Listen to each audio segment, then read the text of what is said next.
नमस्कार, मी Aditi book of recipes या माझ्या चॅनलमध्ये तुमचं खूप खूप स्वागत करते। श्रावण महिना चालू आहे, बऱ्याच जणांचे उपवास असतात, तर आज आपण उपवास स्पेशल साबुदाणा खिचडी बघणार आहोत। तर याच्यासाठी लागणारे साहित्य आहे हे साबुदाणे आहेत। हे मी एक रात्र भिजवून घेतलेले आहेत। बघू शकता तुम्ही, हे 2 वाटी साबुदाणे आहेत। ते 2 वेळा पाण्याने स्वच्छ धुवून घ्यायचे आणि 2 वाटी साबुदाण्यांना मी फक्त अर्धी वाटी पाणी वापरलंय आणि पूर्ण रात्रभर हे व्यवस्थित भिजवून घेतलेले आहेत। बघू शकता तुम्ही, साबुदाणे खूप छान भिजलेले आहेत, पूर्ण व्यवस्थित आणि मोकळे पण आहेत। तर 2 वाटी साबुदाणे व्यवस्थित धुवून त्यांना मी फक्त अर्धी वाटी पाण्यामध्ये भिजत ठेवलेलं आहे। त्याच्या पुढचं साहित्य आहे हे शेंगदाणे आहेत, मी भाजून घेतलेत। 1 वाटी शेंगदाणे आहेत।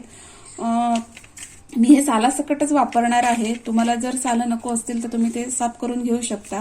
2 हिरव्या मिरच्या घेतल्यात मी, उकडलेले 2 छोटे बटाटे आहेत, कच्चे शेंगदाणे आहेत, एक अर्धा चमचा लिंबाचा रस आहे, 1 चमचा साखर आहे आणि चवीप्रमाणे मीठ आहे। तर प्रथम आपण काय करूया की हे जे साबुदाणे आहेत तर त्याला हा लिंबाचा जो रस आहे तो, ही साखर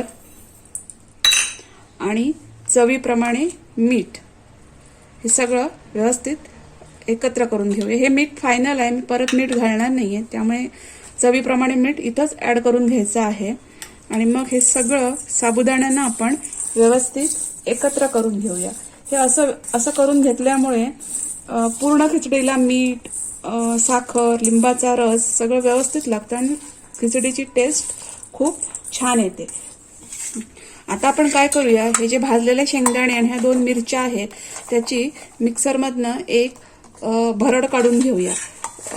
आपल्याला जाडसर एकदम करून घ्यायचंय, मिक्सरच्या 2 फेऱ्यांमध्ये ही भरड होऊन जाते, आपल्याला जाडसरच कूट पाहिजे हा। तर ह्या शेंगदाणे आणि हे ह्याची आहे ती मी आता जाडसर भरड काढून घेते। ही बघा, मी मिक्सरमध्ये ती शेंगदाण्याची भरड काढून घेतली आहे, दाण्याचा कूट आणि सोबत मी मिरची पण बारीक करून घेतली आहे। ही बघा, मी अशी व्यवस्थित भरड काढून घेतलेली आहे शेंगदाण्यांची आणि मिरचीची। तर आता आपल्याला काय करावं लागेल की मी इथं कढईमध्ये तेल गरम करत ठेवलंय। तुम्ही खिचडी नुसती तुपामध्ये पण करू शकता, पण मी इथं शेंगदाण्याचं तेल वापरलेलं आहे। 2 मोठे चमचे शेंगदाण्याचं तेल वापरलंय आणि त्याच्यात मी 1 चमचा घरचं तूप पण ऍड केलंय। तर आता काय करायचं की याच्यामध्ये आपण जिरं घालूया। मी मगाशी साहित्यामध्ये जिरं सांगायला विसरली, तर आता ह्याच्यामध्ये 1 चमचा जिरं घालूया। जिरं व्यवस्थित फुललं की मग आपण त्याच्यामध्ये हे जे कच्चे शेंगदाणे ठेवले ते घालूया आणि याच्यामध्ये हे शेंगदाणे थोडे परतवून घेऊया।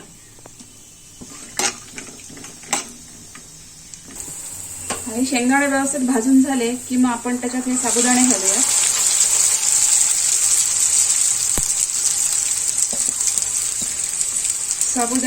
साबुदाण्यासोबत हा जो बटाटा आपण बारीक चिरून ठेवला उकडलेला आहे तो घालूया आणि हा सोबत जो आपण दाण्याचा आणि मिरचीचा कूट केलाय तो पण घालूया आणि हे सगळं आता व्यवस्थित मी एकत्र करून घेते।